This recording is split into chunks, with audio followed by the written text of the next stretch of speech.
ये पूरा अनैसर्गिक अलायंस है जिस अलायंस के हिस्सा बने हुए हैं उद्धव ठाकरे।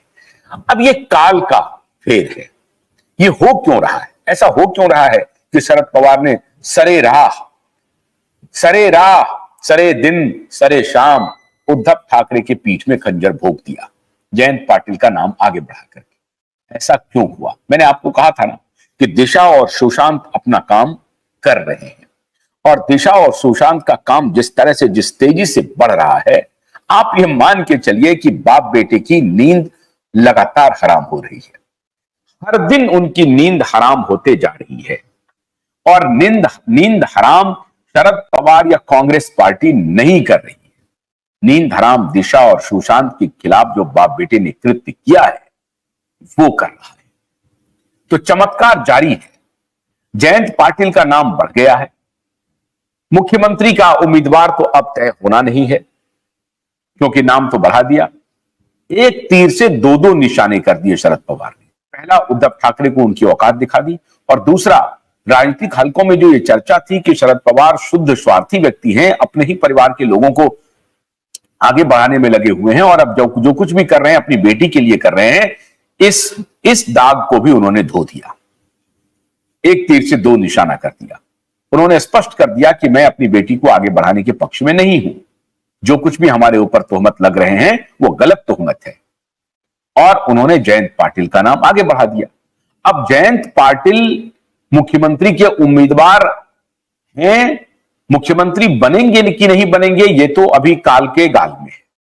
चुनाव के संपन्न होने के बाद, चुनाव के रिजल्ट आने के बाद ही पता चलेगा कि महाविकास आघाड़ी को अपेक्षित जो जरूरत है सीटों की उससे अधिक मिल जाता है। 145 सीटों से अधिक मिल जाता है महाविकास आघाड़ी को, तो जयंत पाटिल का नाम चल सकता है। लेकिन फिर भी जयंत पाटिल मुख्यमंत्री बनते हैं कि नहीं बनते हैं यह निर्भर करता है कांग्रेस के ऊपर। लेकिन जयंत पाटिल का नाम आगे बढ़ा करके शरद पवार ने बाप बेटे को तो उसकी औकात दिखाई दी।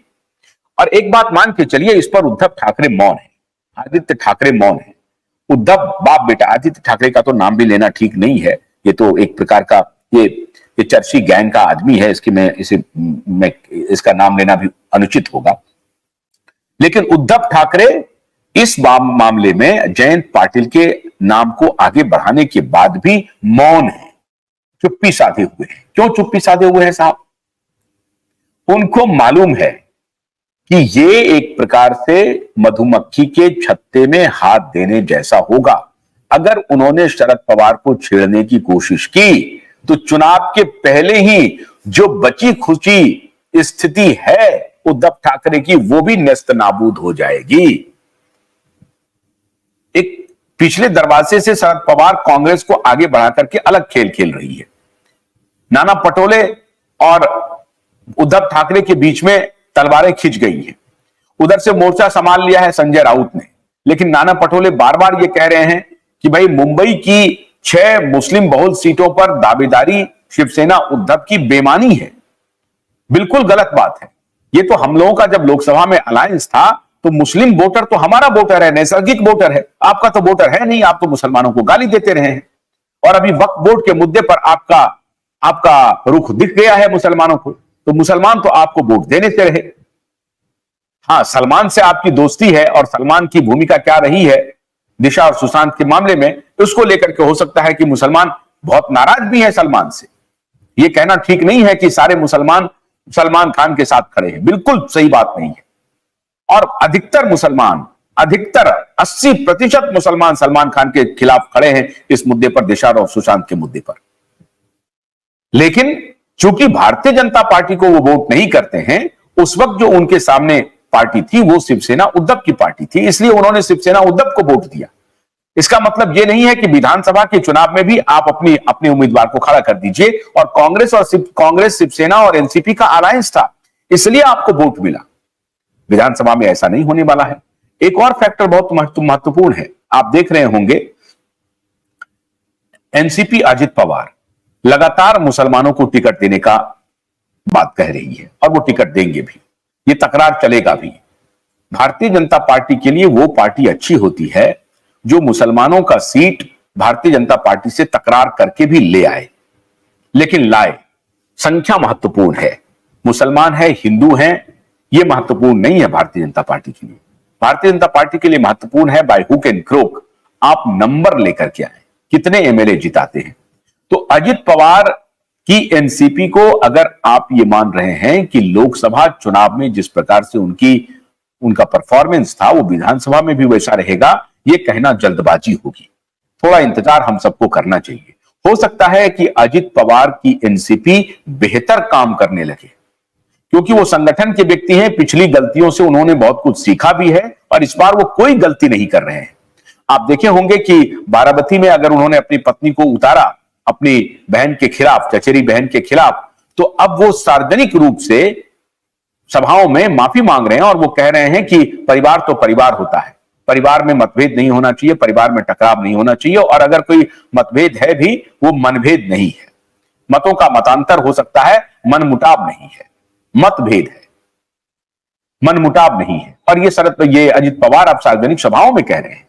तो अजित पवार भी इस बात को समझ गए हैं कि शरद पवार के खिलाफ खुलेआम मोर्चेबंदी से उनके वोटर नाराज हो जाएंगे, तो वो डैमेज कंट्रोल में लगे हुए हैं। और लगातार अजित पवार डैमेज कंट्रोल बहुत हद तक उन्होंने कर लिया है, काफी हद तक कर लिया है, और अब वो मुसलमानों को भी लुभाने में लग गए हैं। तो भारतीय जनता पार्टी भी चाहती है कि भले ही बीजेपी के साथ उनका तकरार वाला खेल चले इलेक्शन के पूर्व तक मुसलमान को टिकट के मामले पर, लेकिन वो अगर नंबर ले आते हैं तो अंततः हमारे ही साथ रहेंगे। एक और बात हो सकती है, अगर अजित पवार को अच्छी खासी संख्या मिल गई तो वो महाविकास अघाड़ी में भी जा सकते हैं। तो भारतीय जनता पार्टी यहां भी सतर्क है, और उधर शिवसेना एक शिंदे वो भी सतर्क हैं कि अगर अजित पवार ने कोई इतनी सीटें ला दी जहां उनका नंबर बहुत महत्वपूर्ण हो गया और बैलेंसिंग फैक्टर वो हो सकते हैं कि इधर गए तो इधर का पलड़ा भारी और इधर गए तो दूसरी तरफ का पलड़ा भारी, अगर ऐसी स्थिति में अजित पवार आ सकते हैं तो अजित पवार एक ऐसे नेता है कि कहीं भी फ्लोट कर सकते हैं। शरद पवार के पक्ष में वो आ सकते हैं, वो कह सकते हैं कि सुबह का भूला शाम को अगर लौट के घर आ जाए तो उसे भूला नहीं कहते, और अगर इधर उनको झुकना होगा तो वो कहने लगेंगे कि विचारधारा की बात है, नरेंद्र मोदी के नेतृत्व में देश बहुत आगे बढ़ रहा है।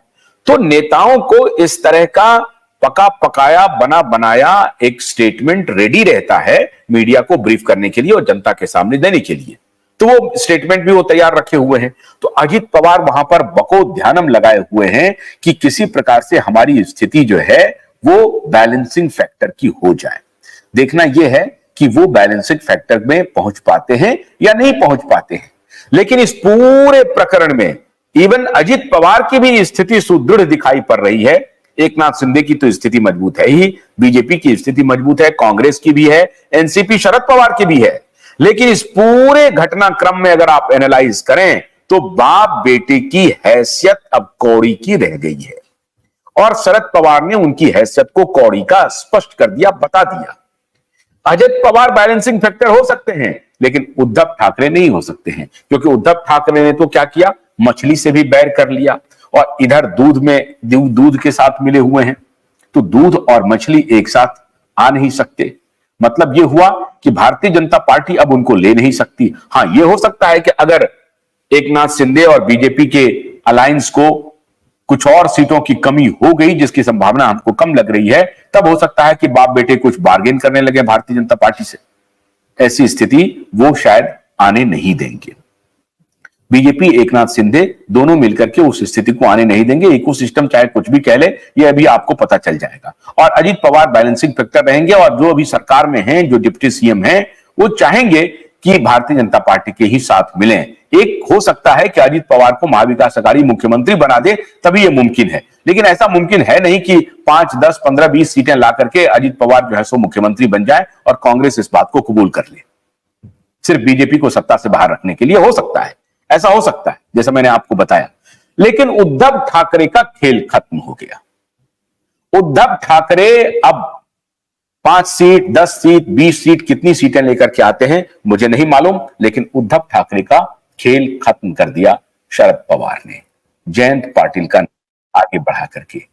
तो आज पूरी तरह से दिशा और सुशांत का जो चमत्कार है वो सामने दिख रहा है, और बाप बेटे राजनीतिक रूप से कौड़ियों के भाव में राजनीतिक मंडी में खड़े हैं, उन्हें लेने वाला कोई नहीं है। नमस्कार।